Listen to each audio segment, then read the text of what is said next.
찬과 같이 기도드리겠습니다.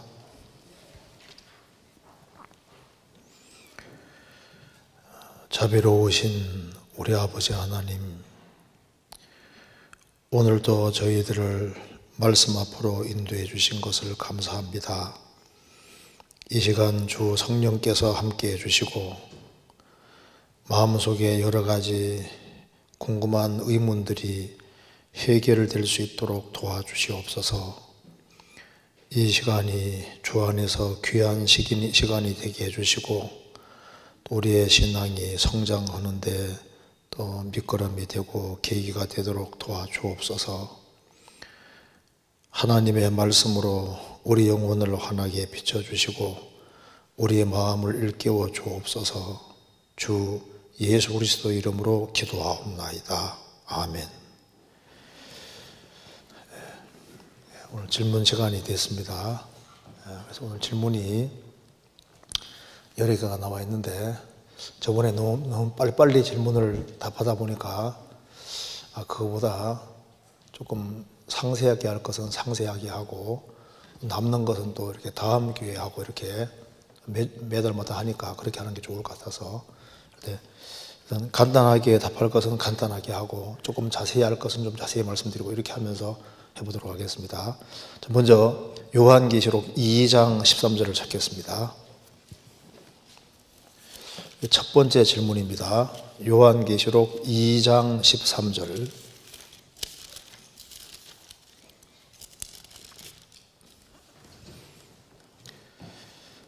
제가 12절부터 13절까지 제가 읽겠습니다. 버가모 교회의 사자에게 편지하기를 좌우에 날선 금을 가진 이가 가라사대 내가 어디 사는 것을 내가 아노니 거기는 사단의 위가 있는 데라.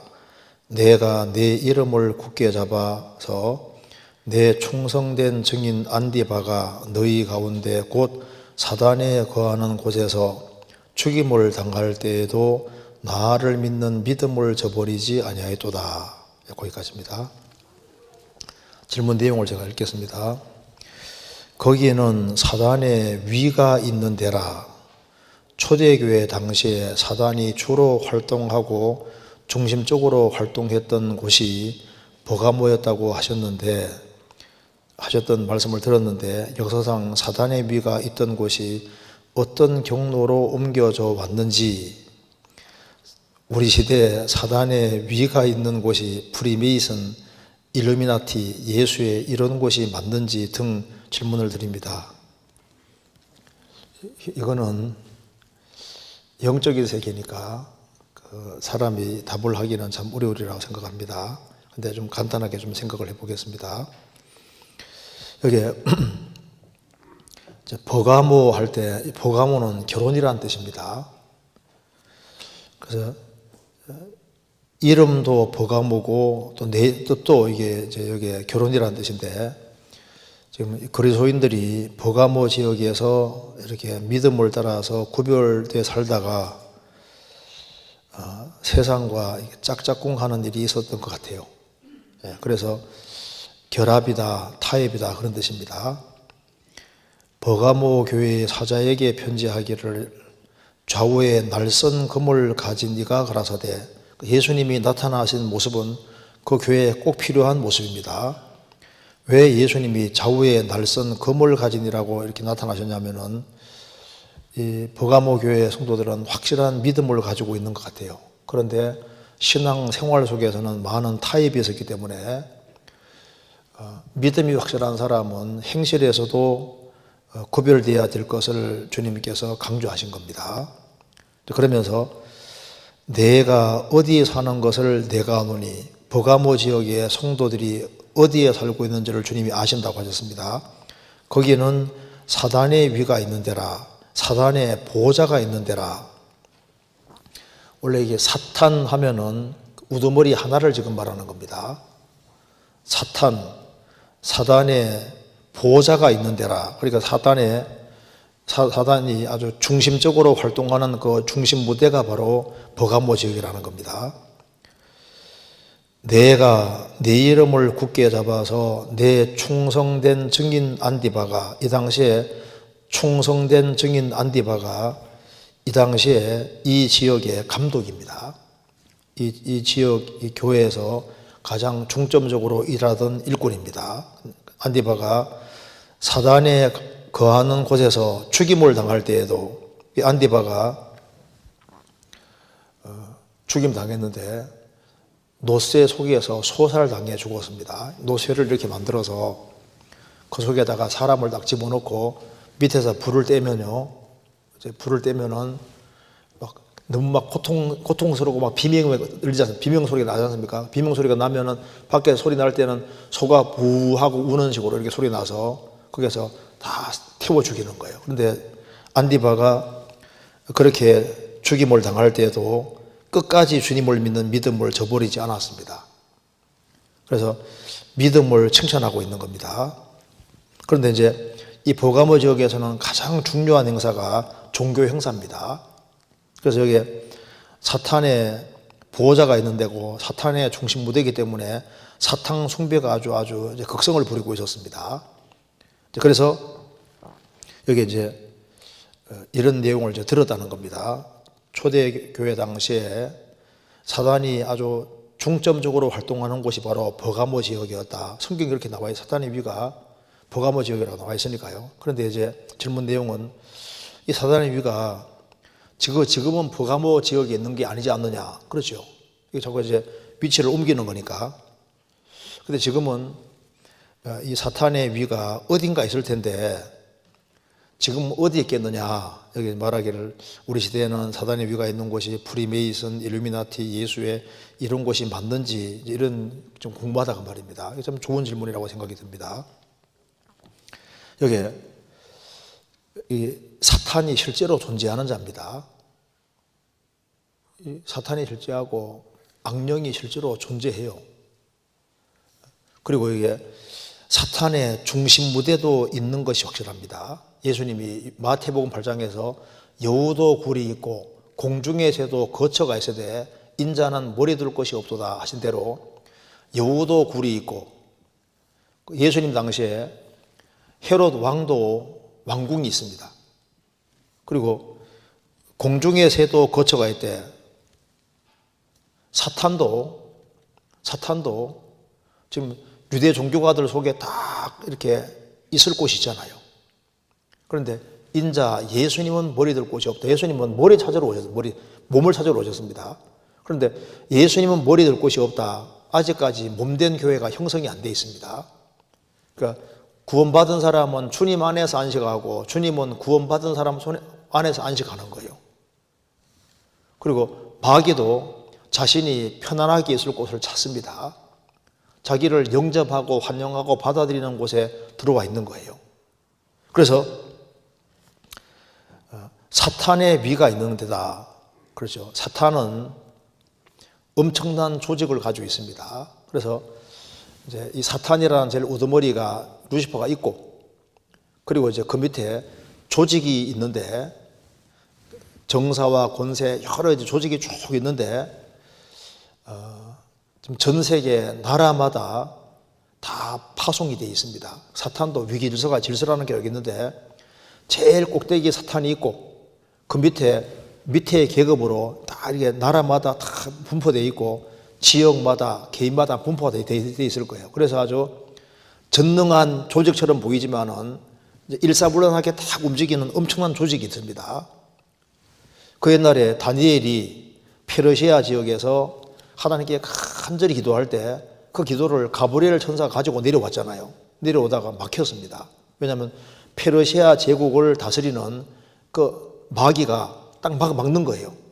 막아서 21일 동안 막혔다가 미카엘 천사가 와서 길을 뚫어줘서 기도 응답 가지고 내려왔다고 했습니다. 그러니까 영적인 세계 속에 엄청난 전쟁들이 지금 있는 거예요. 다니엘서 10장 찾겠습니다. 다니엘서 10장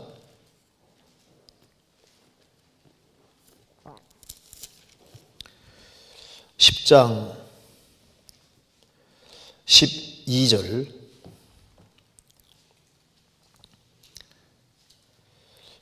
그가 여기 가브리엘 천사입니다.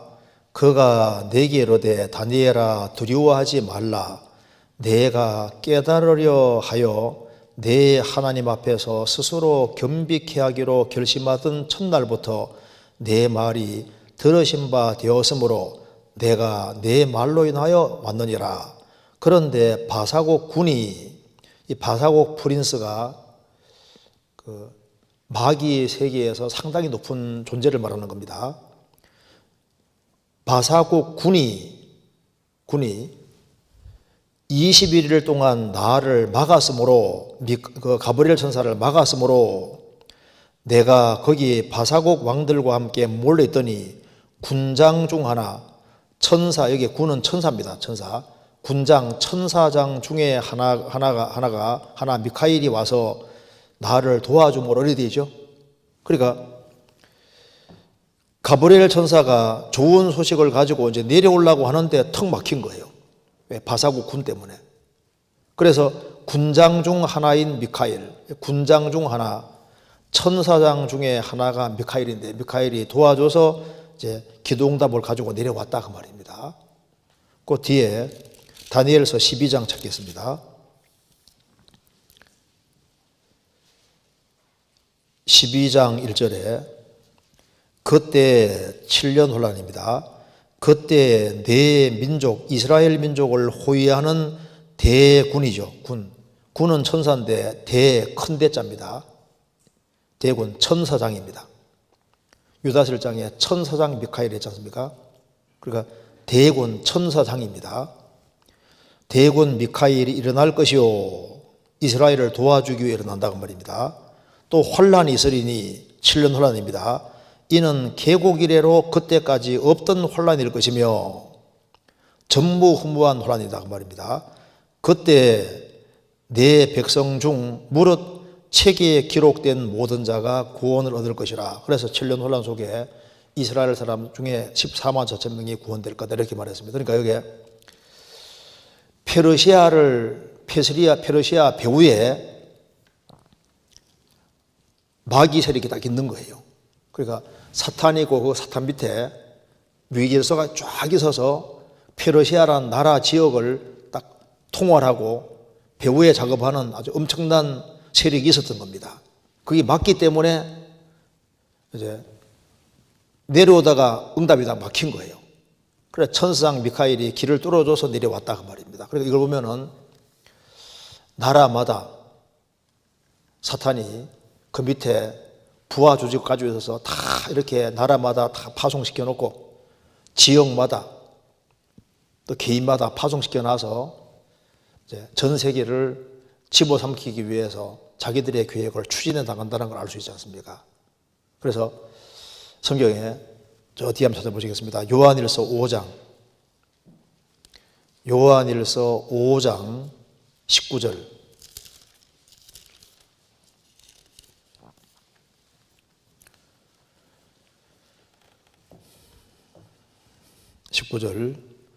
또 아는 것은 우리는 하나님께 속하고 온 세상은 악한 자 안에 처한 것이며, 또 아는 것은 우리는 안다는 겁니다. 구원받은 사람은 아는데 우리는 구원받은 사람들은 하나님께 속하고 온 세상은 악한 자 마귀 안에 처한 것이며 사탄의 권세 아래에 있다 그 말입니다. 구원받을 때 흑암의 권세에서 벗어나서 하나님의 사랑의 아들의 나라로 옮겨진 겁니다. 골로새 1장에 말한 대로. 그래서 지금 예수님은 하나님 나라를 가져오셨고 두 나라가 싸우고 있는 거예요. 마태복음 12장에 사탄의 나라와 하나님 나라가 싸우고 있는데, 복음 전에 산 사람이 구원받으면 그 사람은 사탄의 나라에서 하나님 나라 소속이 되는 겁니다. 그래서 온 세상을 지배하기 위해서 아주 엄청난 조직을 가지고 착착착착 계획을 움직여 나가는데, 이사야 14장에 루시퍼, 아침의 아들 계명성, 온 천하를 꿰는 자라. 온 천하, 너 열국을 엎은 자여, 전 세계를 둘러엎는 자가 바로 이 사탄입니다. 온 천하를 꿰는 자라. 요한계시록 12장에 말한 대로 온 세상 전 세계를 다 꿰하고 전 세계에서 작업을 착착 지나가고 있습니다. 그래서 마귀는 한 사람만 넘어뜨리려고 활동하는 것이 아니라 전 세계를 집어삼키려고 활동하는 거예요. 그래서 그러면 이제 이 사탄이 예수님이 오실 때는 아마 예루살렘 중심으로 해서 유대 종교가들 속에서 사탄의 위가 아마 있었을 것이고, 그 다음에 이제 예수님이 죽으시고 부활하신 이후에 요한계시록은 AD 96년경에 기록되었으니까 96년 그때는 예루살렘 성전이 불타버리지 않습니까? 성전이 없어요. 그래서 사탄이 본거지를 이 버가모 지역에다가 본거지를 두고 아마 활동을 했을 거다 그 말입니다.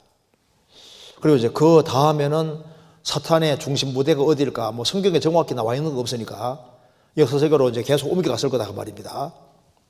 그런데 지금은 사탄이 주로 활동하는 것은 우리가 알 수 있잖아요. 그래서 지금 예수님이 재림하시기 전에 징조가 두 가지가 있다 했습니다. 데살로니가 후서 2장 보면은 먼저는 배도하는 일이 있고 두 번째는 불법의 사람 적그리스도 출현입니다. 배도하는 것을 자세히 기록해 놓은 것은 요한계시록 17장, 적그리스도 등장을 자세하게 설명해 놓은 것이 요한계시록 13장이니까 지금 사탄이 무슨 작업을 하냐 하면은 계시록 13장에 말한 대로 세계 정치를 통일시키고 통일 왕국을 이루려고 작업을 하고 있는 거예요. 세계를 하나로 묶는 작업을 하거든요. 그게 불법의 비밀입니다.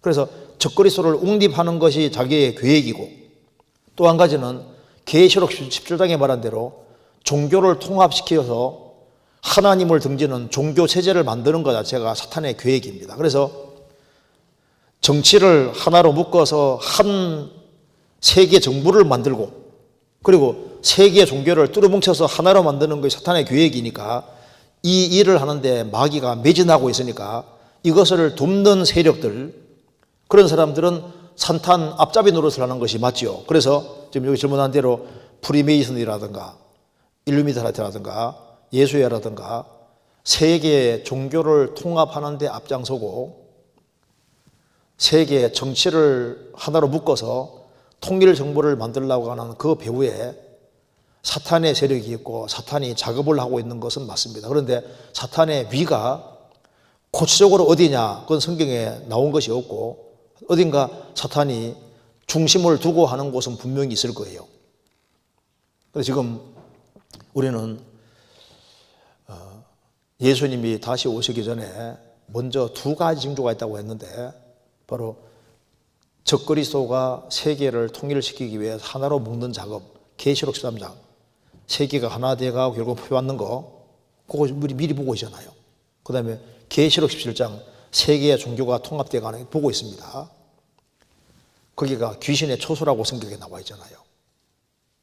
그래서 요 정도까지만 얘기하고 요 이상 얘기를 하면은 약간 과도한 말이 될 수 있습니다. 어쨌든 간에 마귀가 확실히 있고 사탄의 보좌는 있고 지금 열국을 둘러엎고 전 세계를 둘러엎으려고 계획을 세우기 때문에 이제 그 작업은 분명히 되고 있습니다. 근신하라 깨어라 너희 대적 마귀가 두루다니며 삼길차를 잔다니. 마귀는 그냥 발만 무는 게 아니라 삼길차 산다는 것은 그 사람을 완전히 집어삼키고 신앙을 완전히 실패하게 하려고 하는 거예요. 그래서 일단 마귀가 있다는 걸 우리가 알고, 그래서 마귀가 어떻게 하고 있느냐 보려면은 성경에 딱 비추어서 계시록 17장을 잘 보고 13장을 잘 보면요, 아, 마귀가 지금 이렇게 작업하고 있고 이게 상당히 보일 수 있는 겁니다. 마귀는 항상 육수고 하나님이 질수니까 하나님은 항상 그 한 발 앞서 다 보시니까 성경을 통해서 보면은 만물이 정확히 잘 보일 수 있습니다. 여기까지 얘기하고 그 다음 질문 보겠습니다. 민수기 29장, 그러니까 제가 읽겠습니다. 민수기 29장 12절에서 38절, 민수기 29장에 12절부터 나오는 초막절 제사 규례에 대한 내용을 읽다가 의문하는 것에 있어서 질문 드립니다. 제물을 드리는 데 있어서 수양 둘과 흠없는 수양 14선 동일한데 유독 수송하지만은 첫째 날에는 13마리부터 둘째 날에는 12마리로 계속해서 한 마리 줄어들다가 여덟째 날에는 다시 한 마리를 드리는데 이것이 어떤 의미가 있는지 궁금합니다. 우리 어떤 이유인지는 정확히 알 수는 없지만은 하나 확실하게 대답할 수 있는 것은 하나님이 제사를 드릴 때 인간 편에서 해야 될 것 자체를 그렇게 간단하게 안 만들어 둡니다. 항상 일률적으로 이렇게 만드는 것보다는 항상 변칙 같은 것이 변칙이 있어가지고 예외 조항 같은 걸 자꾸 만들어 놔서 항상 신경을 쓰게 만듭니다.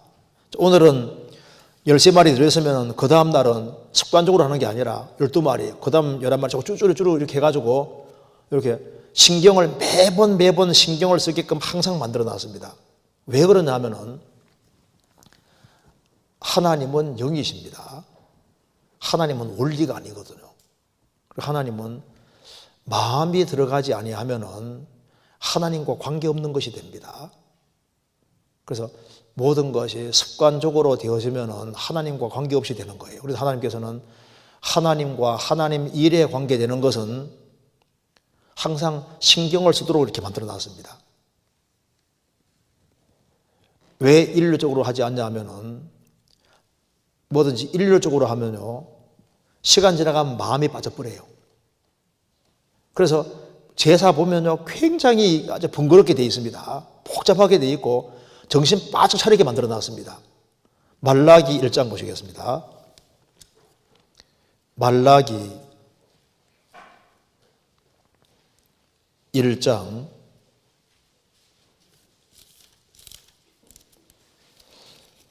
13절.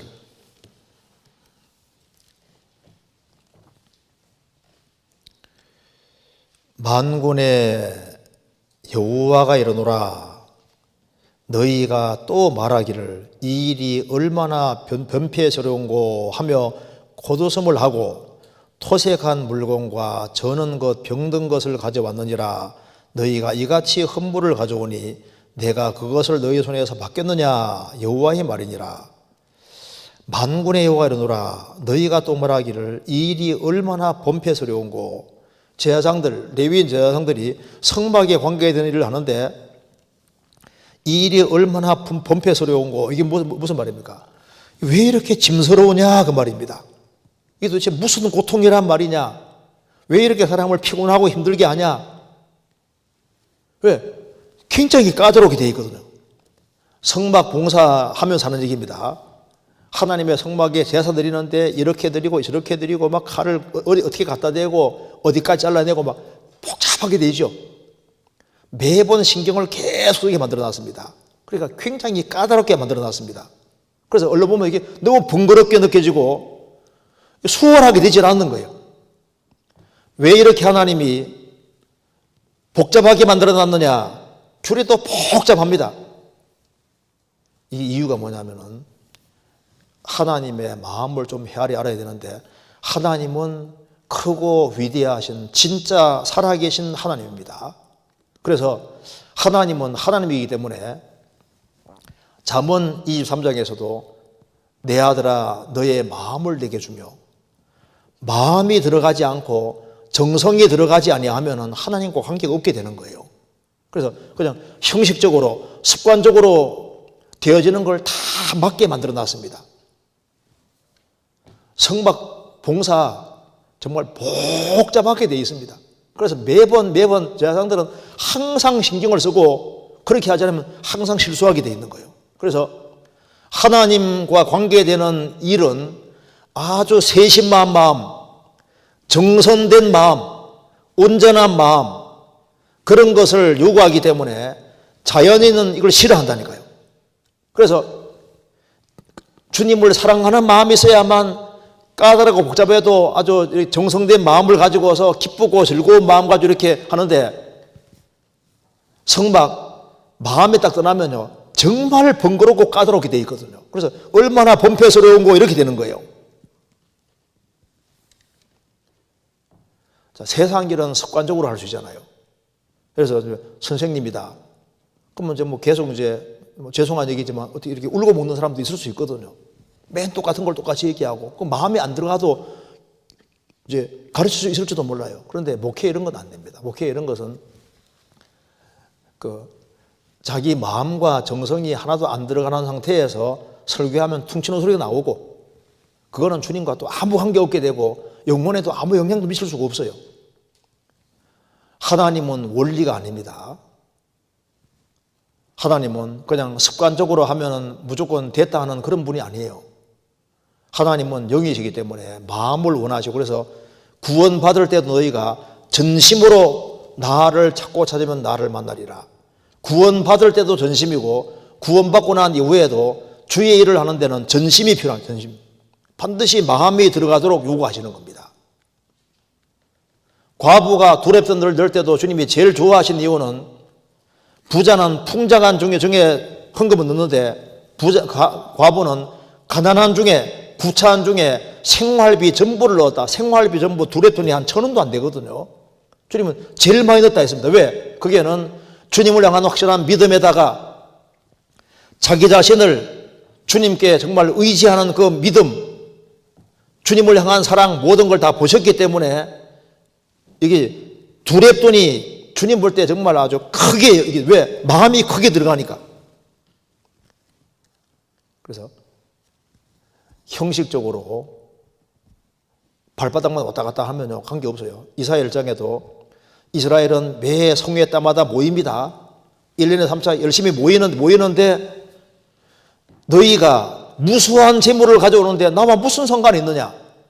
내 마당만 밟을 뿐이니라. 마당만 밟는 그런 신앙이 될 수도 있는 거예요. 그래서 하나님께서 제물을 드릴 때 이 날은 이만큼 그 다음 날은 이만큼 자꾸 이제 숫자를 바꾸지 않습니까? 이렇게. 그러니까 매번 신경 쓰게 되는 겁니다. 모세가 호렙산 반석에서 반석을 탁 치라고 하니까 쳐서 물이 나왔습니다. 그 다음에는 치라고 하지 않고 명하라고 했거든요. 그런데 그 전에 쳤기 때문에 하나님 말씀을 건성으로 들었고 그래서 명하지 않고 쳤기 때문에 그것 때문에 하나님 영광을 가리고 가나안 땅에 못 가게 주님 막으셨잖아요. 의뢰 습관적으로 했기 때문에 습관적으로 하는 거 그건 정말 신앙생활에서 위험한 겁니다. 성경에 화목제물을 드릴 때 가슴은 흔들어서 하나님께 드리고 그 다음 먹고 그 다음에 거제는 오른쪽 뒷다리는 잘라서 하나님께 먼저 드리고 먹잖아요.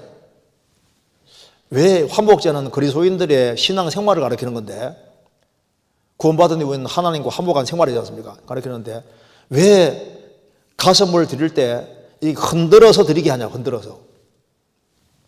사람 마음은 쉽게 둔해집니다. 쉽게 둔해지기 때문에 자꾸 흔들어 깨울 필요가 있는 거예요. 제가 신앙생활을 하고 있는데 보면 잠자고 있을 수도 있는 거예요. 교회 생활을 하고 있는데 봉사생활을 하고 있는데 잠들 수도 있거든요. 그래서 계속적으로 마음을 흔들어 깨워야 됩니다. 그리고 마음을 흔들어서 하나님께 드리고 오른쪽 뒷다리는 하나님께 드리고 먹는 것은 내가 하나님 편에 속해서 내 행실도 하나님 편으로 가겠다는 것을 계속적으로 보여주면서 이렇게 먹지 않습니까? 그게 음식이니까 다반사로 먹는 거예요. 다반사로. 그래서 항상 제사장들은 가슴을 흔들어서 하나님께 드리고 먹고 오른쪽 다리를 들어서 먹고 이걸 반복하는 것이 뭡니까? 마음과 행실이 주님 편으로 향해 된다는 것을 계속 보여주고 있는 겁니다.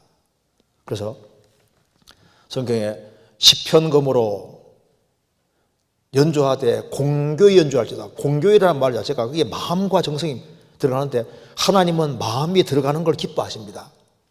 시편 33편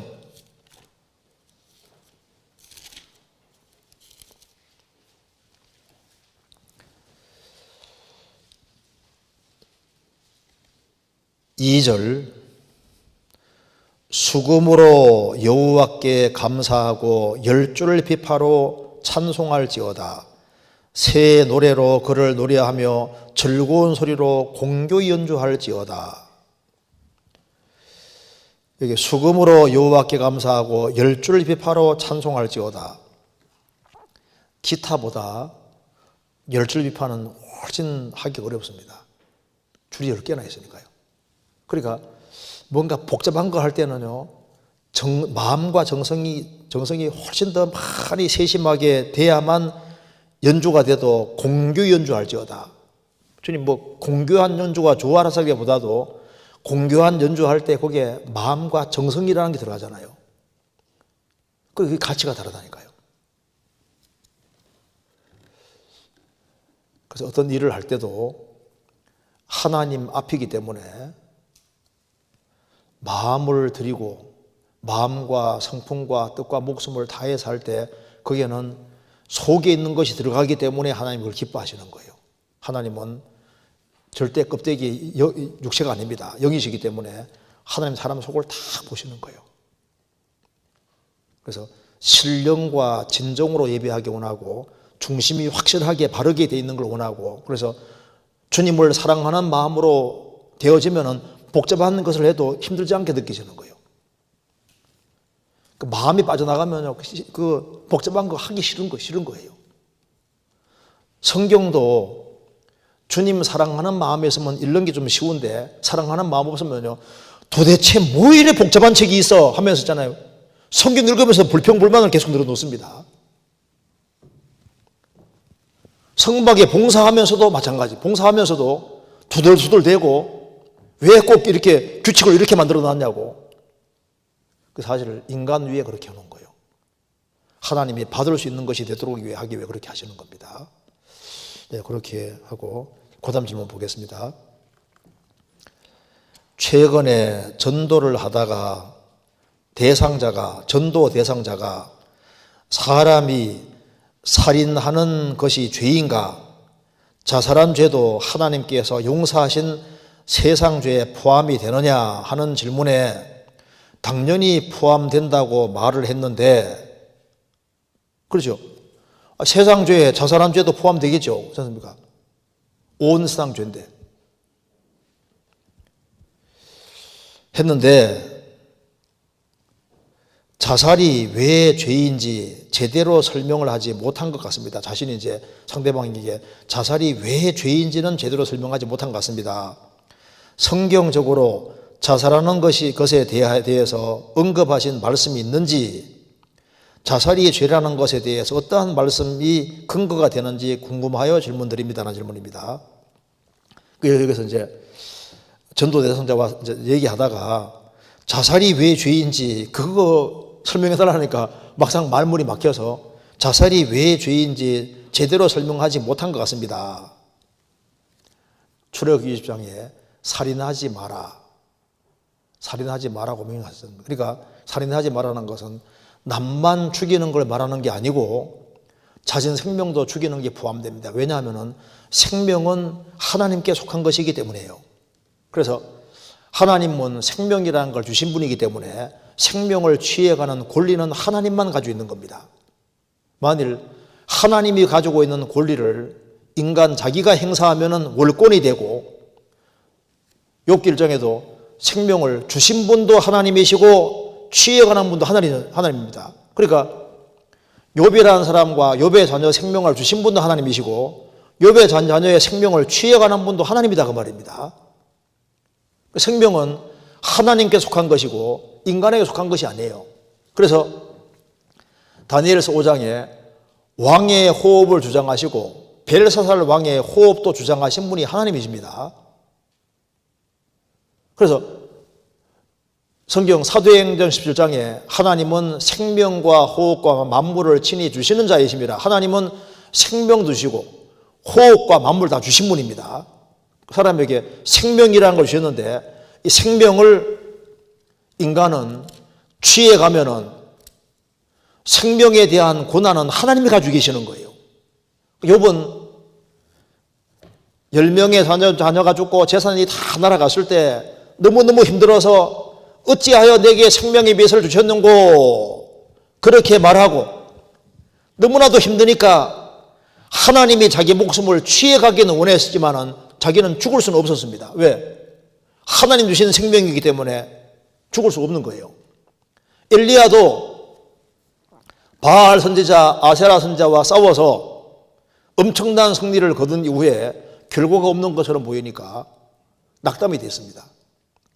그가 이제 이세벨 낯을 피해서 이렇게 도망간 이유는 그가 용기가 없어서가 아니라 이렇게까지 했는데 결과가 없으니까 앞으로 더 한들 무슨 소용이 있으랴 하고 낙담이 돼가지고 포기하고 물러나는 길을 택한 겁니다.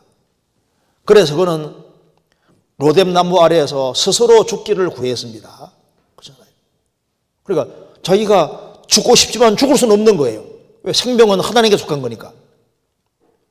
요나서에도 보면은 요나가 니네가 망하기를 원하는데 안 망하거든요. 그러니까 하나님, 내가 이런 거 죽는 것보다 사는 것보다 죽는 게 낫습니다 하고 하나님 죽여달라고 했죠. 죽여달라고. 자기가 목숨 끊는 게 아닙니다. 모세도 너무나도 책임이 힘드니까 나를 빨리 죽여주십시오. 이스라엘 이런 꼴을 보지 않게 해주십시오. 민수기 11장 14절 15절이 나옵니다. 그러니까 너무 힘들어서 죽고는 싶지만은 죽을 수는 없는 거예요. 왜? 목숨은 자기 것이 아니기 때문에. 소유권이 하나님께 있는 겁니다. 그래서 스스로 자살하는 길을 택하는 사람은 남을 죽이는 것과 똑같은 겁니다. 하나님이 목숨을 취해갈 때까지는 죽지 말아야 되는 거예요. 왜? 목숨은 고난이 하나님께 있는 겁니다. 가룟유다가 목매달아 자기 스스로 죽는 길을 택했습니다. 너무 괴로워서 죽는 길을 택했는데 예수님 부활할 때까지 죽지 말았어야 되는 거예요. 그렇잖아요. 예수님을 팔았지만은 너무 괴로웠지만 그래도 자살하면 안 되는 것이었습니다. 성경 마태복음 27장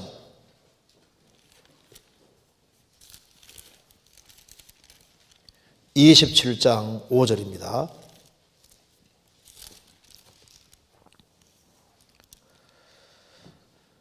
유다가 은을 성소에 던져놓고 물러가서 스스로 목매어 죽은지라.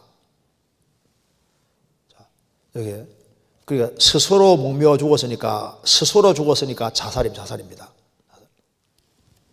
그렇게 안 죽어도 되는데 자기 가책이 너무너무 커서 스스로 목매어 죽었다 그 말입니다. 이게 왜 죄가 되냐 하면은 하나님 주신 생명을 스스로 끊었으니까 다른 사람 죽인 것과 똑같은 거예요. 그리고 예수님 부활하시기 전에 죽어서 만일 부활할 때까지 살아있었다면요, 어떤 결과가 생길지 모릅니다. 그렇잖아요. 그리고 성경에 나와 있는 다윗의 절친 아히도벨은 아주 모사꾼 중에 모사꾼입니다. 압살롬이 반역할 때 압살롬 편에 속해서 어떻게 하면 다윗을 죽일 수 있는지를 아주 모략을 알려줬잖아요. 후세 때문에 자기 모략이 받아들이지 아니하자 참 아히도벨은 머리가 비상한 사람입니다.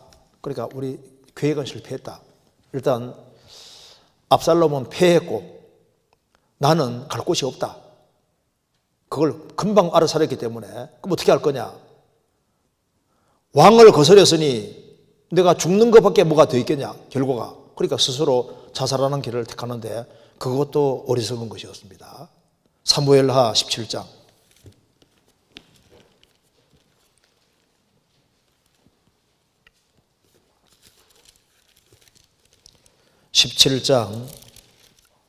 23절 492페이지입니다. 아히도벨이 자기 도략이 시행되지 못함을 보고 나귀의 안장을 지우고 떠나 고향으로 돌아가서 자기 집에 이르러 집을 정리하고 스스로 목매어 죽음에 그 아비묘에 장사되니라.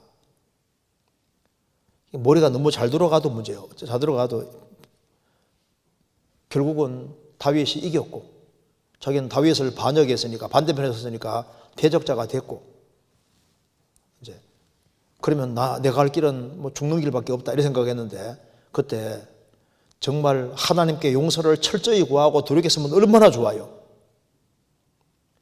성경에 신물이라는 사람이 유다왕 아사 제27년에 신물이가 디르사에서 7일 동안 왕이 됩니다. 결국은 나중에 그 오모리 때문에, 이제 그 오모리 그 사람 때문에 결국은 포위당해서 죽게 될 때 왕궁에다가 불 놓고 그냥 자살해 버리거든요. 성경에 자살한 얘기들이 꽤 나옵니다. 그러니까 이게 전부 다 잘못된 거예요. 하나님이 목숨을 취해갈 때까지는 죽으면 안 됩니다. 그래서 여기 질문 내용이 성경적으로 자살하는 것에 대한 언급하신 말씀이 있으신지요? 방금 말한 그대로 많이 있습니다. 근데 자살하는 사실 이유는요, 소망이 딱 끊어졌다 생각하면 이제 죽는 길을 택하는 거예요. 한 소년이 막 높은 층에서 막 뛰어내리려고 막 소동 부리고 있습니다. 아무리 말해도 안 들어요. 그러니까 한 어르신이 나서서 얘야, 너 죽지 마라. 너 제발 내 아들이 되어다오. 내 아들이. 내가 너를 나의 아들로 키우겠다고. 그러니까 그리고 이제 그렇게 너는 내 아들이 되어다오. 이렇게 해가지고 하니까 그 애가 마음이 감동받아서 자살하는 걸 멈추고 살은 얘가 있지 않습니까? 사람이라는 게 소망이 보이면은요, 살기를 택하는데 보통 자살하는 사람들은 이제 사방이 막히고 다른 방법이 없다. 난 완전히 고뇌에 몰렸다. 이제 그럴 때 자살을 하게 되는 거예요. 그래서 여기 자살이 죄라는 것에 대해서 어떠한 말씀이 근거가 되는지 궁금한 질문들입니다. 자살은 명백히 죄입니다. 왜냐하면 창세기 9장 봅시다. 창세기 9장에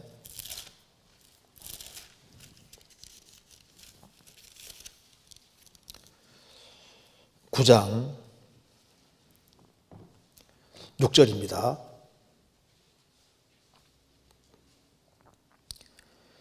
무릇 사람의 피를 흘리면 사람이 그 피를 흘릴 것이니 이는 하나님이 자기 형상대로 사람을 지었음이니라. 3절에서 살아있는 동물은 너희 음식물이 될지라. 식물처럼 채소처럼 다 준다 그 말입니다. 짐승은 죽여서 피를 쏟고 먹으라고 했습니다. 그러나 사람은 안 된다. 사람은 무릇 사람의 피를 흘리면, 사람을 죽이면은 다른 사람이 그 피를 흘릴 것이니, 어떤 사람을 죽이면은 그 죽인 그 사람을 다른 사람이 하나님께서 죽이도록 사용권을 부여하시는 거예요. 그 피를 흘릴 것이니 이는 하나님이 자기 형상대로 사람을 지었습니다. 인간은 하나님의 형상이기 때문에 절대 사람을 죽이면 안 되는 겁니다. 사람을 죽이면은 다른 사람이 그 사람을 하나님께서 죽이도록 이렇게 정하신 거예요. 그래서 다른 사람을 죽이는 거나 자기를 죽이는 거나 똑같이 살인입니다. 그래서 생명이라는 것은 하나님이 주셨기 때문에 육체에 생명을 두신 한에는 그대로 도의됩니다. 그리고 취해 가시는 분은 하나님이시기 때문에 하나님이 취해 가실 때까지는 기다려야 되는 것이 맞는 거예요. 제가 그 재미난 글이 있어서 제가 한번 읽어드리겠습니다. 이렇게 한번 제가 읽어볼게요. 어떤 남자가 산책을 갔다가 강가로 뛰어내리려는 사내를 발견했다. 사내는 다리 난간 위에 올라서서 아래를 내려다보고 있었다. 아래는 검고 푸른 강물이 도도히 흐르고 있었다. 남자는 깜짝 놀라서 그 사내에게 소리쳤다. 이봐요, 잠깐만, 왜 죽으려는 겁니까? 살아할 이유가 많잖아요. 그러자 자살하려던 그 사내는 남자를 돌아보며 말했다. 살아할 이유가 많다고요? 그게 뭐죠? 글쎄요, 당신은 종교가 있나요? 물으니까 있어요. 어휴, 다행이네요. 크리스찬인가요? 아니면 다른 종교인가요? 크리스찬이요. 아, 그렇군요. 가톨릭인가요? 개신교인가요? 개신교요. 아, 네, 나도 개신교입니다. 감리교인가요? 침대교인가요? 침대교요. 아, 그렇군요. 하나님의 침대교인가요? 주님의 침대교인가요? 하나님의 침대교요. 나도요. 그럼 당신은 원래 있던 하나님의 침대교인가요? 아니면 하나님의 침대교 개혁파인가요? 하나님의 침대교 개혁파요. 반갑네요. 나도 하나님의 침대교 개혁파입니다. 그러면 당신은 1879년에 개혁을 주장했던 하나님의 침대교 개혁파인가요? 아니면 1915년 개혁을 주장했던 하나님의 침대교 개혁파인가요? 1915년에 개혁을 주장했던 하나님의 침대교 개혁파요. 그러자 그 남자는 그 사내에게 소리쳤다. 그러면 뛰어내리세요. 영원히 살 겁니다. 그러자 자살하던 남자는 난관에 서서 잠시 생각해 보았답니다. 자기의 목적이 죽는 것인데 영원히 산다니. 그렇다면 뛰어내릴 이유가 없었습니다. 그래서 그런 난간 위에 내려왔다고 얘기합니다. 자기는 죽고 싶어서 뛰어내리려 했는데 이 파에 속하는 사람은 뛰어내리면 영원히 산다고 하니까 난 죽으려고 지금 뛰어내리는데 영원히 산다고 하니까 감이 못 대놨다. 이건 무슨 얘기입니다. 여기에 우리 시대에는 좀 자살이라는 것이 참 많은데 자살하는 사람이 많지 않습니까? 그런데 천국과 지옥이 실제한다는 걸 알면은, 지옥이 정말 실제한다는 걸 알면은 죽을 수도 없습니다. 내가 약봉다리 들고 막 진통제를 맞아가면서도 살아야지. 죽음 건너가면은 아주 무시무시한 형벌이 기다리고 있기 때문에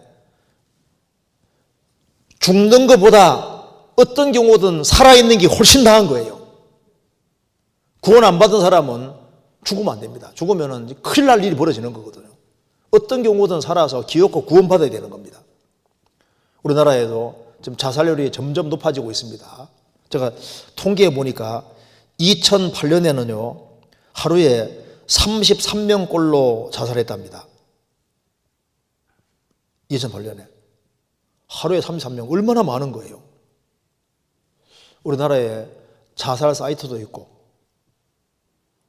같이 죽을 사람 공모하기도 하고, 좀 별일이 다 있습니다. 그래서 죄를 범한 인간이 최종적으로 선택해야 될 것은 자살이 아니고 회개해서 구원받는 것이 바로 택할 일입니다. 그렇잖아요. 자살은 명백히 죄입니다. 그리고 자살해도 괜찮다 부추기면 큰일 납니다. 그리고 나는 구원받았으니까 자살해도 선단가, 천만의 말씀입니다. 구원받은 사람 왜 자살해요? 구원받은 사람은 살아야 될 목적이 확실히 있습니다. 그리고 죽고 싶다는 마음은 가질 수 있지만은 하나님이 본연히 살아계신데, 호흡을 주장하시는 분이 하나님인데 스스로 목숨을 끊는다고요? 그리고 스스로 목숨을 끊었는데 그 사람 천당 갔다고 말할 수 있겠습니까? 그런 말 함부로 해주면 안 됩니다. 다른 사람의 구원을 보정해주면 안 되거든요. 우리는 사람 속에 들어가 볼 수 없잖아요. 그 사람이 참 믿음을 가지고 있는지 안 가지고 있는지 속에 들어갈 수 없기 때문에 주님께서도 그의 열매로 그들을 안다고 하신 겁니다. 그의 열매로 그들을 안다. 그런데 가시열매가 계속 맺히는데 이 사람이 무화과나무라고 어떻게 얘기할 수 있겠습니까? 우리는 속이 안 보입니다. 그래서 우리는 그 결과를 보면서 대충 추정할 수 있는 것이지 다른 사람의 구원을 함부로 보정하는 사람은 되면 안 될 겁니다. 어쨌든 간에 이 자살은 명백한 죄가 된다는 것을 아주 확실하게 얘기해 주는 것이 필요하다고 생각합니다. 그 다음 질문 보겠습니다. 로마서 7장에서 율법과 사람의 관계를 남편과 아내의 관계로 설명하면서 남편이 죽으면 그 아내가 음부가 되지 않고 자유롭게 다른 사람에게 시집갈 수 있다고 설명합니다. 그런데 실제로 그리스도인과 율법의 관계에 있어서는 율법이 죽는 것이 아니라 그리스도인이 율법에 대해서 죽는 것인데, 위에 남편이 죽는 예와 어떻게 연결을 하는지 설명 부탁드립니다. 잠깐 보겠습니다. 로마서 7장. 로마서 7장. 제가 1절부터 한번 읽겠습니다.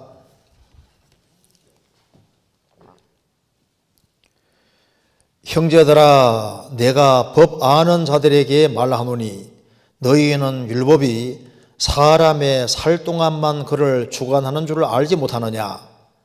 남편 있는 여인이 그 남편 생전에는 법으로 그에게 매인바되나 만일 그 남편이 죽으면 남편의 법에서 벗어났느니라. 그러므로 만일 그 남편 생전에 다른 남자에게 가면 음부라 이르되 남편이 죽으면 그 법에서 자유케 되나니 다른 남자에게 갈지라도 음부가 되지 아니하느니라. 그러므로 내 형제들아, 너희도 그리스도의 몸으로 말미암아 율법에 대하여 죽임을 당하였으니 이는 다르니 곧 죽은 자 가운데서 살아나신 이에게 가서 우리로 하나님을 위하여 열매를 맺게 하려 함이니라. 6절, 이제는 우리가 얽매였던 것에 대하여 죽었으므로 율법에서 벗어났으니 그러므로 우리가 영의 새로운 것으로 섬길 것이요 의문의 묵은 것으로 아니할지라. 자, 이 내용이 간단한 내용인데 제가 그림으로 표현해 보겠습니다. 자, 로마 시대 때도 어떤 남편과 아내가 이렇게 남편이 있고 아내가 이제 결혼했습니다. 결혼했으면은 이게 이제 법으로 묶였기 때문에 이 남편이 아주 고약해도 벗어날 수가 없는 거예요. 벗어날 수 있는 길은 남편이 살아있는데 딴 데 시집 가면은 가늠한 여자가 되는 겁니다. 이제 방법은 남편이 딱 죽으면은 여자는 이제 법에서 벗어났으니까 자유롭게 아무 남자에게 시집 갈 수 있잖아요. 그죠? 그래서 법을 예를 들면서 주님이 설명하고 있는 겁니다. 우리는 태어나고 보니까 율법이라는 남편 아래 태어나서 자동으로 율법에 딱 묶여 있는 겁니다. 이 율법을 이제 남편으로 예를 드는 겁니다. 근데 이 남편은 얼마나 완전하고 완벽한 남편이지 아내가 잘못하면요 항상 정죄하는 정죄. 정죄만 하지 신문 하나도 안 줘요. 너 이거 잘못한 걸 지적만 하고 정죄만 하고 그리고 이제 마침내 이제 지옥까지 끌고 가는 겁니다. 그런데 이 남편에게 벗어나고 싶은데 이 남편은 죽질 않아요. 율법은 영원한 거거든요. 그리고 이제 벗어나려면은 둘 중에 하나가 죽어야 되는데 여기는 남편이라도 죽으면은 시집 갈 수 있는데 이 남편은 절대 안 죽네. 그럼 방법은 이 남편을 벗어날 수 있는 길은 율법은 안 죽으니까 누가 죽어야 됩니까? 벗어나려면 이 율법과 엮여 있는 이쪽에서 죽어야 되는 거예요. 근데 이쪽에서 죽으면 또 죄의 삭서로 죽으면 멸망이니까 그러니까 여기에 벗어나게 하기 어떻게 하셨느냐? 예수님이 내 대신이 되셔서 내 대신 이 남편에게 벗어나기 위해 율법의 정죄를 받아서 십자가에서 내 대신 형벌 받고 죽어서 죄의 사망이니까 예수님이 사망을 당하시고 대신 형벌을 딱 받았으니까 이제 누가 죽은 것이 되냐면 이 아내가 죽은 것이 되는 거예요. 죽은 것이 되니까 이제는 둘 중에 하나가 죽으면 되는데 남편 쪽은 안 죽으니까 아내 쪽에서 죽으면 되는 거니까 죽으면 이제 끝이 났잖아요. 그러니까 율법을 벗어났다 그 말, 벗어났고 그래서 이제 새로운 남편에게 시집가게 됐다. 이 새로운 남편 예수님은 나를 자신의 사랑하는 아내로 삼아주기 위해서 예수님이 대신 죽으시고 부활해서 우리 남편이 되어주셨다 그 말입니다. 그러니까 우리는 율법이라는 남편을 벗어나 있고 그래서 이제 새로운 남편 얻었는데 이 남편은 얼마나 자상한지 모든 연약한 걸 항상 다 감당해 주시고 항상 사랑해 주고 끝까지 사랑해 주시고 해서 지상에서도 같이 살고 천국에서도 영원히 같이 산다 그 말입니다. 그러니까 얼마나 좋은 남편이냐 그 말입니다. 그래서 이런 걸 통해서 예정으로 사용하는 것이지 이 로마 법에 따르면은 남편이 죽어야 죽는데 여기서는 남편은 안 죽고 아내가 죽는데 얘가 맞지 않느냐 하는데 그게 아니라 지금 법 문제를 얘기해. 법 문제. 둘 중에 하나가 죽어야만 법적으로 문제가 해결돼야 된다는 걸 말하면서 예를 하나 들고 있는 예정에 불과한 거다 그 말이에요. 예정에. 무슨 말이 되죠? 쉽게 우리가 율법을 벗어났다는 것을 예를 들어서 간단하게 설명해 주는 내용인 거예요. 그 이상도 이하도 아니다 그 말입니다. 무슨 말이 되시죠? 그렇게 이해하면 되겠습니다. 자, 그 다음에 사도행전 16장 찾겠습니다. 질문 내용을 잠깐 보겠습니다. 사도행전 16장 31절.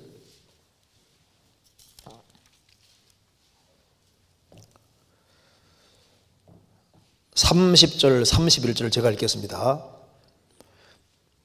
저희를 데리고 나가 가로되 선생들아 내가 어떻게 하여야 구원을 얻으리이까 하거늘 가로되 주 예수를 믿으라 그리하면 너와 내 집이 구원을 얻으리라 하고 주의 말씀을 그 사람과 그 집에 있는 모든 사람에게 전하더라. 밤 그 시에 간수가 저희를 데려다가 그 맞은 자리를 씻기고 자기와 그 곤속이 다 세례를 받은 후 저희를 데리고 자기 집에 올라가서 음식을 차려주고 저와 온 집이 하나님을 믿었으므로 크게 기뻐하니라. 이 말씀에서 주 예수를 믿으라 그리하면 너와 네 집이 구원을 얻으리라 하고 이 말씀을 마음에 믿고 가족을 전도하고 있는데 구원받지 못하고 세상을 떠난 가족을 생각하면 이 약속의 말씀에 대해서 마음에 의문이 올라옵니다. 물론 구원받지 못하고 세상을 떠난 그 가족이 하나님을 끝까지 배척하는 길을 택한 책임이 있음은 알지만 이 말씀에 대한 마음에 믿음이 흔들리는 것 같습니다. 앞으로 이 말씀을 어떻게 붙잡아야 할지 고민되어서 질문을 드립니다. 자, 이 말씀이 주 예수를 믿으라 그리하면 너와 내 집이 구원 얻으리라. 이것이 주 예수 믿으면은 너가 구원받고 네 집이 몽땅 다 구원받는다. 이게 절대적인 말씀이냐 하는데 그게 아니고 잘 읽어야 됩니다. 이거 보시면요. 어떻게 구원 얻으리니까 하니까 가로되 주 예수를 믿으라.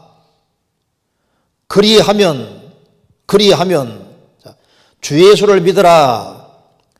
그리하면 너와 내 집이 구원 얻으리라. 이 말이 문장을 잘 보셔야 됩니다. 주 예수를 믿으라. 그리하면 지금 누구에게 하는 말이냐 하면은 지금 빌립보 간수장에게 말하기를 너도 구원받고 믿으면은 너도 구원받고 믿는 너 집도 구원 다 받으니까 믿기만 하면 된다. 그걸 말하는 거예요. 그러니까 이게 주 예수를 믿으라. 그리하면 너가 구원받고 그 결과 너희의 집이 몽땅 구원될 거다. 지금 그렇게 말하는 게 아니고 주 예수를 믿으라. 믿으면은 믿는 너도 구원받고 너의 집도 구원받게 된다 그 말입니다. 그래서 바울 사도가 그렇게 말하니까 간수장이가 자기도 말씀을 듣고 집안 식구도 몽땅 말씀 듣게 해서 같이 구원받고 그래서 세례도 받고 다 기뻐했다고 되지 않습니까? 그러니까 주 예수를 믿으라.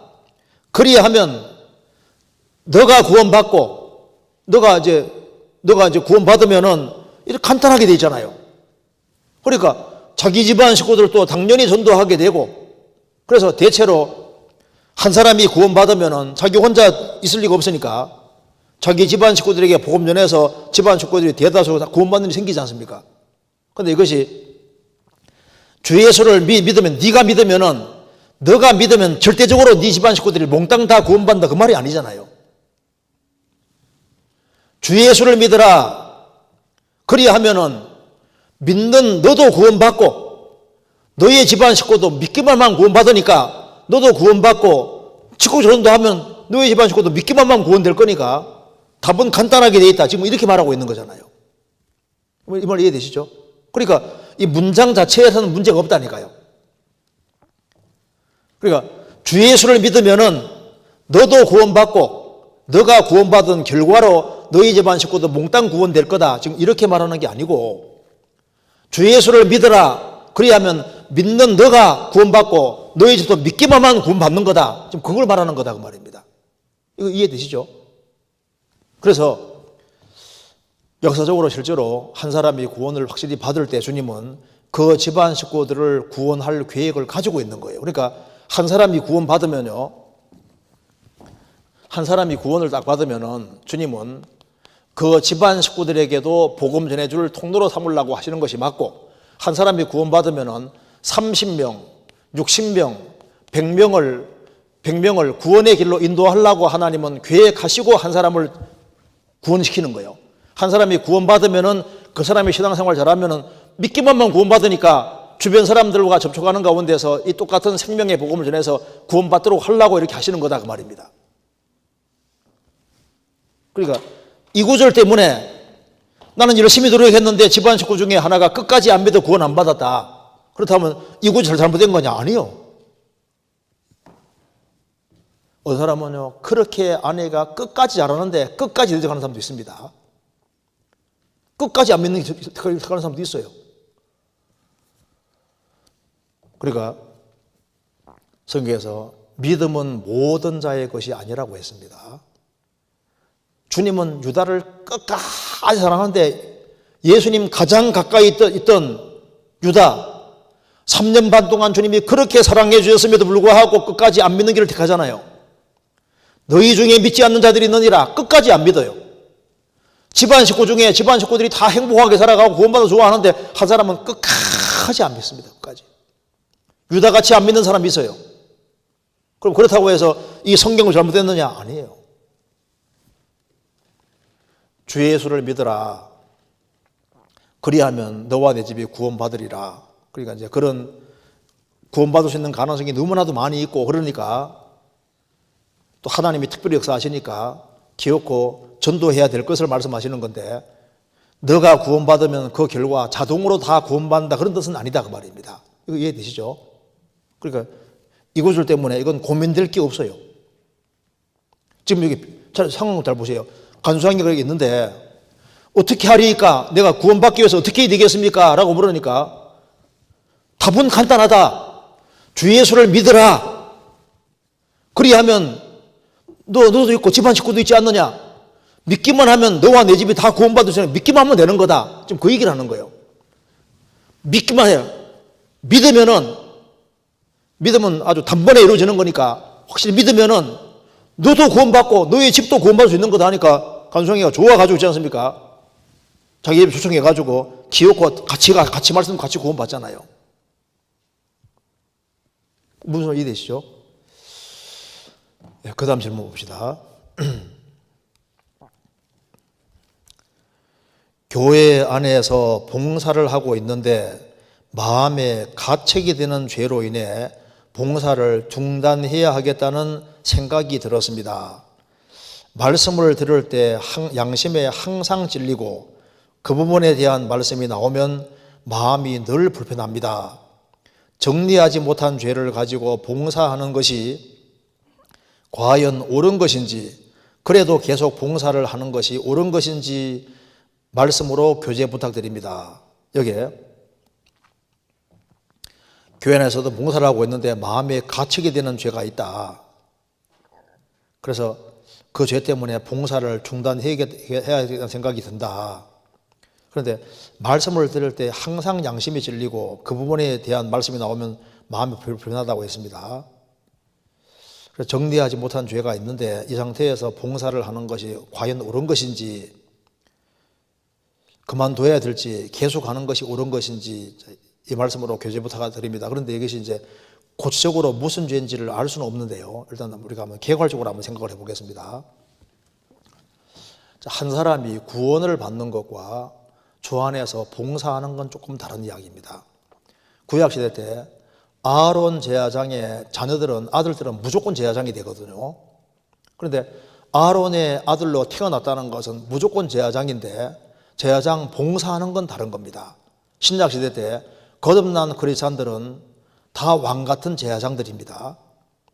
거듭난 사람들은 하나님의 자녀고 하나님을 섬기는 사람이니까 제사장입니다. 제사장인데 하나님의 제사장이 된 거하고 하나님을 섬기는 봉사일을 하는 거하고 조금 달라요. 그래서 구약시대 때 아론 제사장의 아들이 되면은 아론 제사장 집안이 누리는 건 다 똑같이 다 누립니다. 그런데 하나는 못해요. 봉사일을 하는 것은 중지가 됩니다. 봉사일은 문제가 없는 사람이 봉사일을 하게 시켰던 거예요. 성경 레위기 21장 찾아보시겠습니다.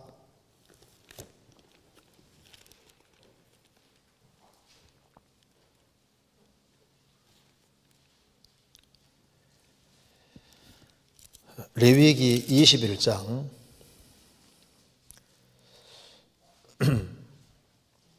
21장 자, 이 대제사장들은 하나님의 축복에는 똑같이 참여하는데 하나님을 섬기는 봉사일을 할 때는 하나님께서 제재를 가하셨습니다. 그래서 레위기 21장 보면은 21장 16절 여호와께서 모세에게 일러 가라사대 아론에게 고하여 이르라 물은 너의 대대 자손 중에 좀 육체에 흠이 있는 자는 그 하나님의 식물을 드리려고 가까이 오지 못할 것이라. 그래서 아론 자손 중에 하나님을 섬기는 데 있어서 먹는 것은 여기 이제 22절에 보면은 그는 하나님의 식물의 지성물이든지 성물이든지 먹을 것이나 자, 누리는 건 가능한데 장 안에 들어가지는 못할 것이요 단에 가까이 못할지니 이는 그가 흠이 있음이라. 이와 같이 그가 나의 성소를 더럽히지 못할 것은 나는 그들을 거룩하게 하는 여호와임이니라.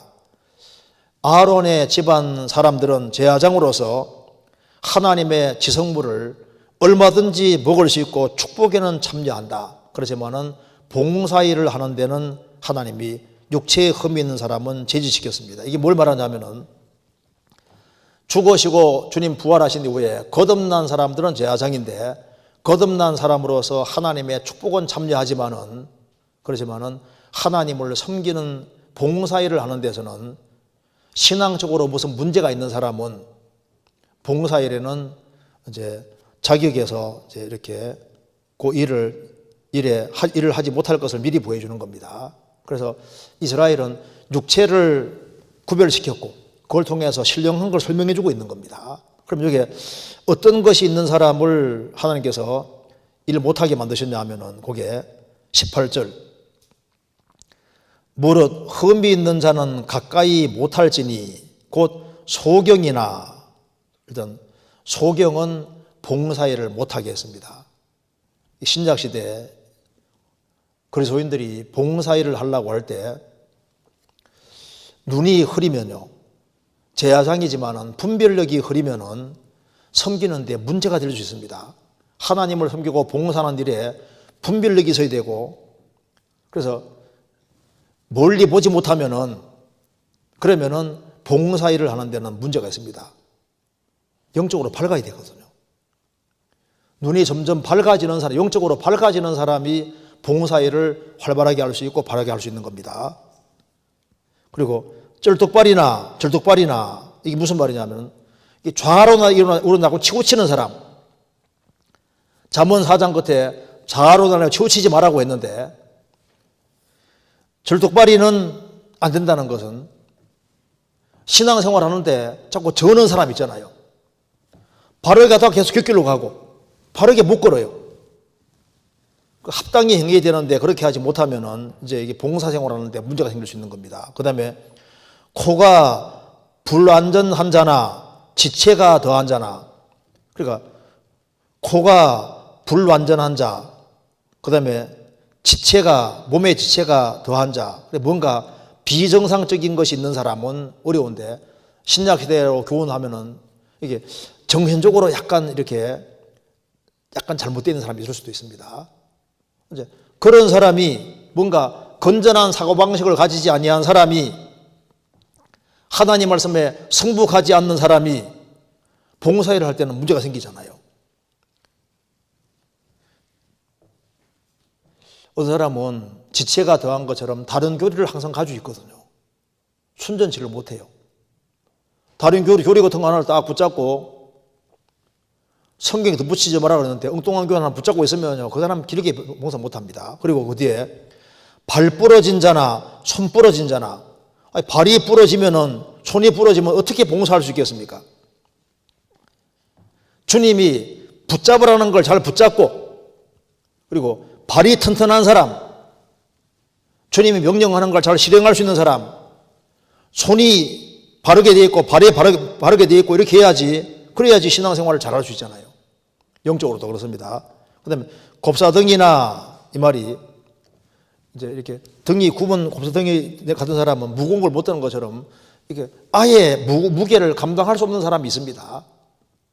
그런 사람은 그런 무거운 일을 감당하는 걸 할 수가 없잖아요. 난장이나, 이 말은 키가 안 자라는 것처럼 구원받아도 맨 1년, 2년, 3년 지나도 맨 똑같아요. 5년 지나도 똑같아요. 10년 지나도 똑같아요. 신앙에 진보가 없는 사람은 봉사생활하기 어렵죠. 자라야 됩니다. 그 다음에 눈에 백막이 있는 자나 괴혈병이나 버짐이 있는 자나 이런 사람들을 어렵다는 겁니다. 그렇죠? 그러니까 뭔가 영적으로 건강하지 못한 것이 있는 사람은 봉사하는데 문제가 생깁니다. 그래서 눈에 뭐가, 이렇게 말씀한 대로 눈에 백막이나 있는 자, 눈에 뭐 하나가 들어가 있는 것처럼 되어 있으면요, 잘 안 보여요.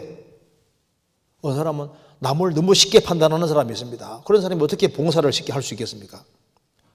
그리고 여기에 괴혈병이나 버짐이나 이런 것이, 괴혈병 이런 것이 뭘 제대로 안 먹어서 영양 부족으로 막 생기는 겁니다. 제때제때 먹을 것을 잘 안 먹는 사람이 봉사생활을 잘 할 수 있을까요? 그리고 이게 버짐이나, 여기 이게 이제 버짐 이런 것도 몸에 얼굴이 생기면요, 다른 사람 자꾸 신경 쓰게 만드는데, 다른 사람 자꾸 신경 쓰게 만드는 사람이 신앙생활, 봉사생활 하기 안 쉽습니다. 다른 사람에게 기쁨이 돼주고 즐거움이 돼주고 이렇게 돼야 되는데, 항상 자꾸 부담만 주는 그런 사람이 봉사생활을 잘하기는 어려워요. 그리고 그 뒤에 읽긴 참 어려운데, 불알상한 자라고, 이게 이제 열매 없는 사람들.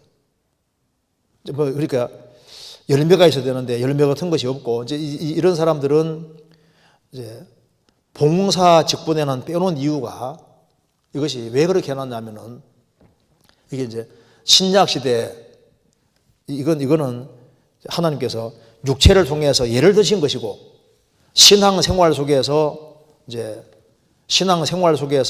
이런 것들이 있으면은 하나님의 제사장인 것은 맞지만은 특권에는 참여해도 봉사는 조금 중지시켜 놓은 겁니다. 그래서 우리가 구원을 받았다는 것도 감사하고, 주님 앞에 뭔가 봉사할 수 있는 기회가 주어지고 봉사한다는 건 큰 특권이 아닐 수 없습니다. 어떤 분이 교회 안에서 자기가 큰 죄를 짓고 난 이후에 근신을 당하면서 말씀만 이제 들으면서 교회에 와서 청소하는 형제를 보면 그렇게 부러웠다 하더라고요. 교회 청소도 아무나 하는 게 아니더라고 말입니다. 우리가 교회에 연결되어서 조그마한 봉사라도 할 수 있는 건 얼마나 큰 특권인지 모릅니다. 그래서 봉사에는 기본 원칙이 죄하고는 반대인 거예요. 그래서 레위기 2장은 예수님의 온전한 공생애인 동시에 봉사생애를 가리키는데, 그 레위기 2장에 들어가야 될 것은 고운 가루, 그렇죠? 고운 가루가 반드시 들어가야 되고, 유향이 들어가야 되고, 그 다음에 소금이 들어가야 되고, 그리고 이제 들어가지 말아야 될 것이 몇 개 있습니다. 기름이 들어가야 되는데, 들어가지 말아야 될 것은 누룩과 꿀은 들어가면 안 됩니다. 누룩이라는 것은 인정을 가리키는 것이고, 자기 영광 구하는 것이 누룩이에요. 우리 봉사할 때 자기의 영광을 위해서 봉사하면 합당하지 않잖아요. 그 다음에 꿀, 인정이라는 게 들어가면 봉사생활을 망칠 수 있습니다. 또 한 가지는 누룩은 죄입니다.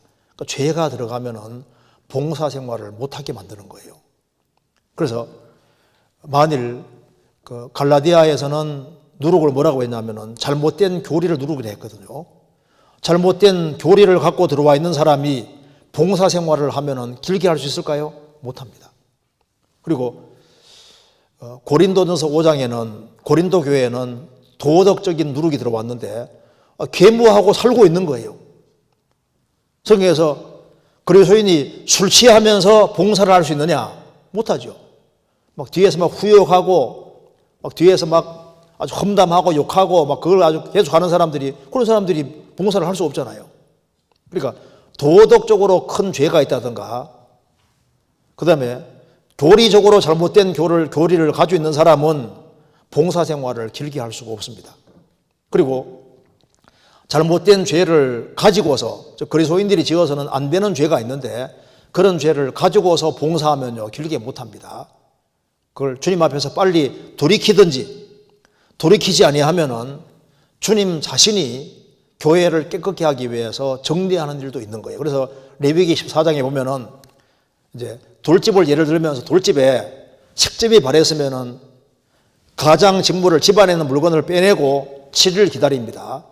그래도 퍼지면은 그 돌을, 다른 돌들을 위해서 돌을 긁어내어서 돌을 빼서 버려버리잖아요. 버리고 다른 돌을 대신 채웁니다.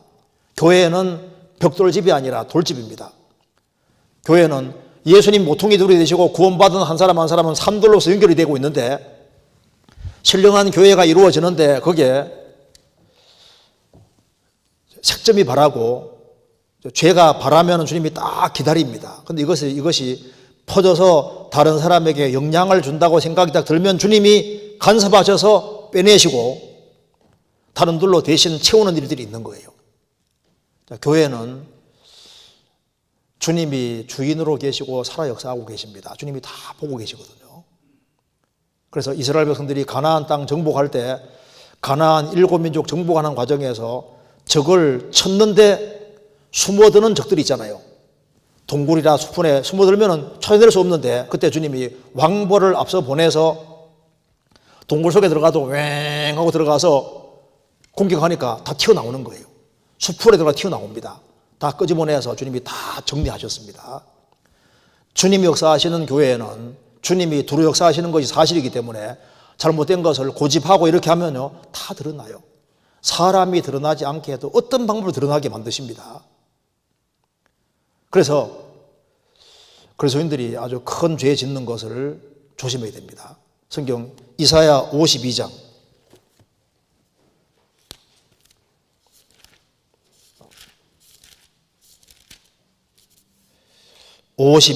11절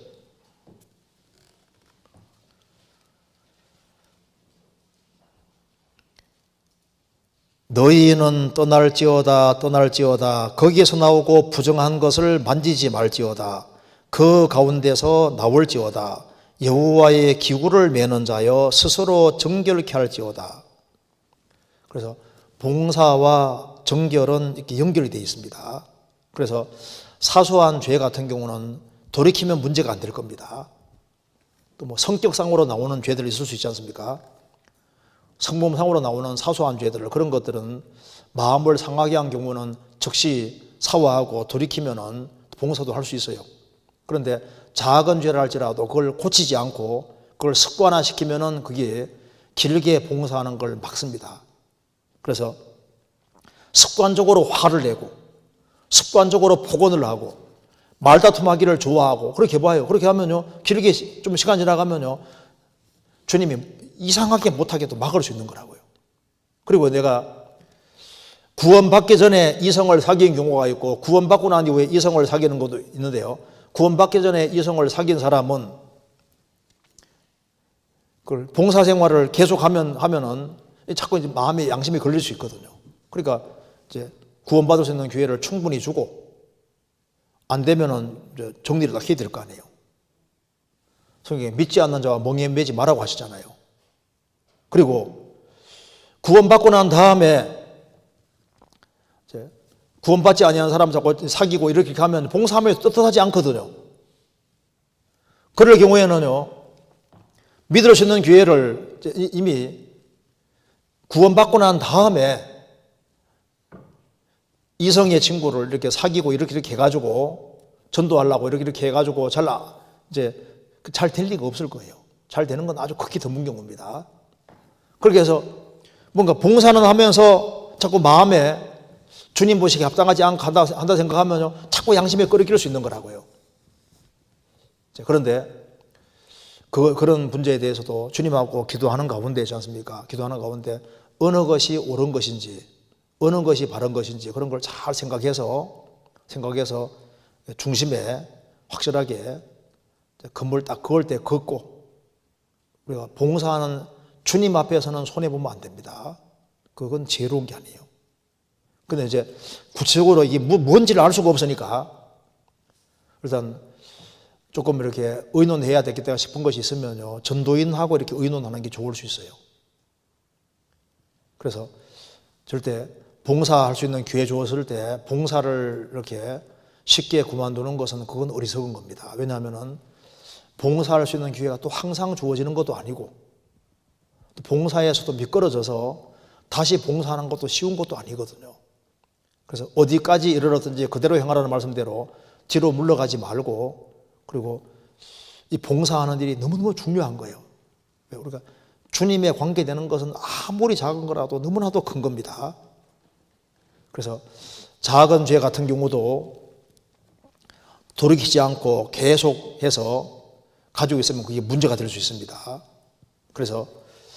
그런데 큰 죄를 범하면서 나는 봉사하는데 아무 일도 없을 거다, 그건 천만의 말씀이에요. 그건 교회를 몰라서 하는 소리입니다. 그리고 어떤 죄를 지었을 때도 후임자가 없기 때문에 당장은 일시적으로 해야 될 사람도 있거든요. 근데 그게 이제 상황마다 다 다르니까 이제 그런 것은 의논해서 좀 되어지는 일이 필요하리라고 생각을 합니다. 그래서 이거 참 이게 오늘 이 질문이 참 이게 중요한 질문이기 때문에요.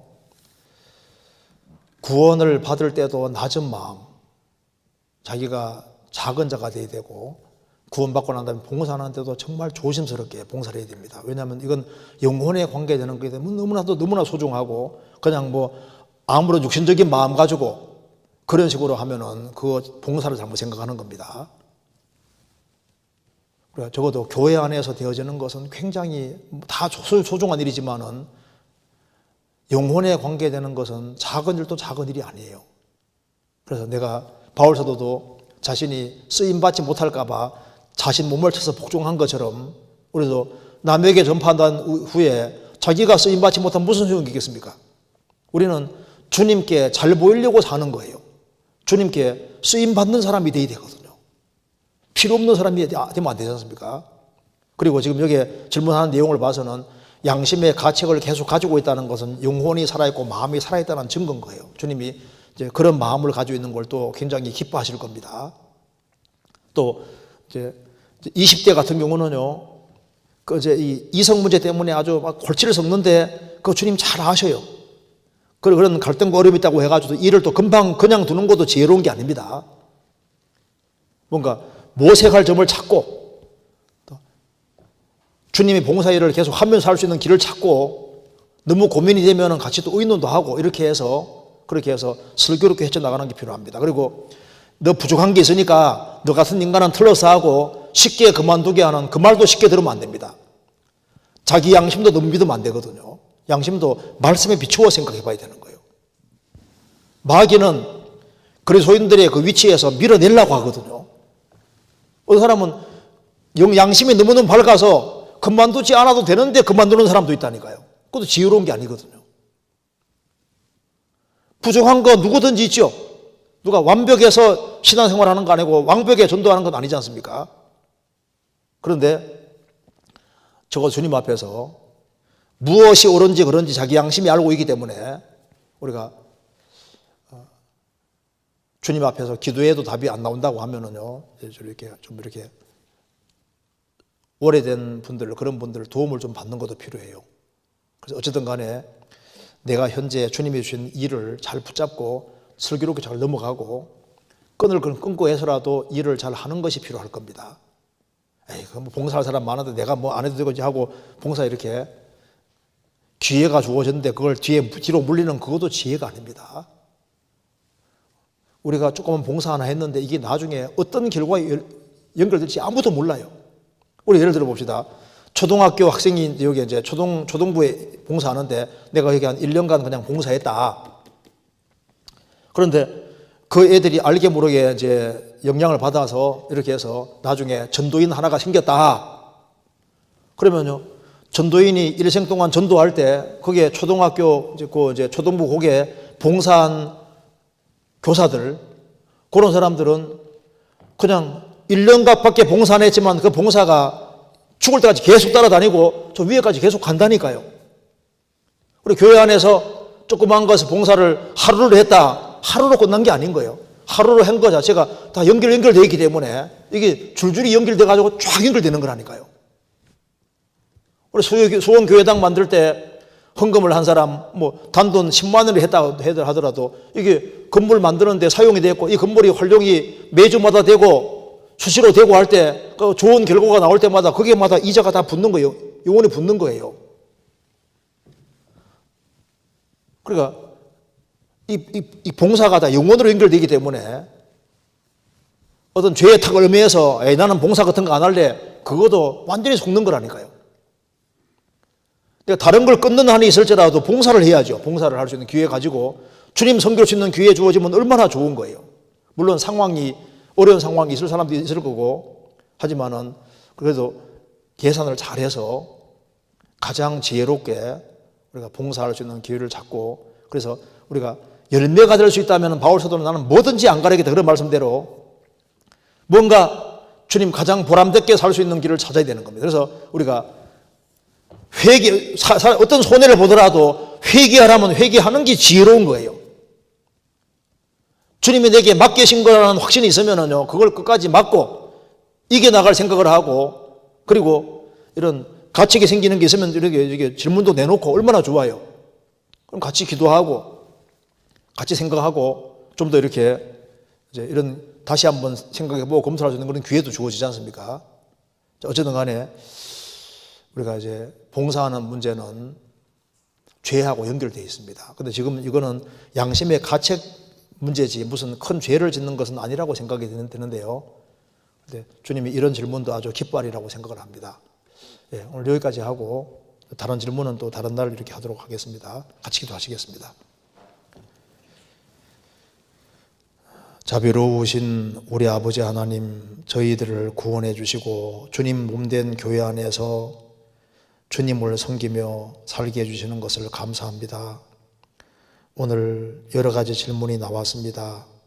미흡한 것 주님이 채워주시고, 또 구원받은 형제자매들 한 사람 한 사람 다 주 안에서 귀히 쓰임받도록 도와주시고, 저희들을 주님 앞에서 온전한 마음으로 행할 수 있도록 더욱 역사해 주시고 도와주옵소서. 젊은 시절 또 마음이 쉽게 좌우되고 또 어려운 일도 많이 있을 줄 압니다. 주님이 그 마음에 위로를 주시고 용기를 주시고 다시 일어나서 힘차게 생활을 살 수 있도록 도와주옵소서. 오늘 말씀에 참여한 모든 분들을 일일이 함께해 주시고 주님 은혜로 함께해 주옵소서. 주 예수 그리스도 이름으로 기도하옵나이다. 아멘.